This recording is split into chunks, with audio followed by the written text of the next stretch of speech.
एक दफ़ा का जिक्र है कि एक गांव में एक शख्स रहता था जिसका नाम अली था। अली एक गरीब मगर मेहनती आदमी था और इसका सबसे कीमती दोस्त इसका कुत्ता शरू था। शरू निहायत वफादार और समझदार था और वो हमेशा अपने मालिक के साथ रहता था, चाहे हालात जैसे भी हों। अली अपनी रोज़मर्रा की ज़िंदगी में मजदूरी करता और जो कुछ भी कमाता इससे अपने और शरू के लिए खाना ले आता। वो दोनों एक साथ रहते, खाते और रात को एक छोटे से कमरे में सोते थे।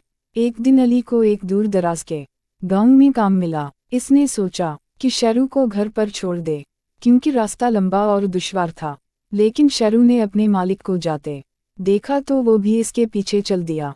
अली ने उसे वापस जाने को कहा मगर शरू वापस ना गया और अली के साथ ही चलता रहा। रास्ते में इन्हें जंगल से गुजरना पड़ा।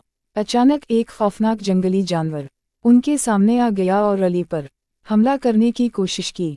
अली बेबस हो गया और उसने मौत को करीब पाया, मगर शरू फौरन आगे बढ़ा और जंगली जानवर से लड़ने लगा। उसकी जुर्रतमंदी और वफादारी की वजह से वो जानवर भाग गया।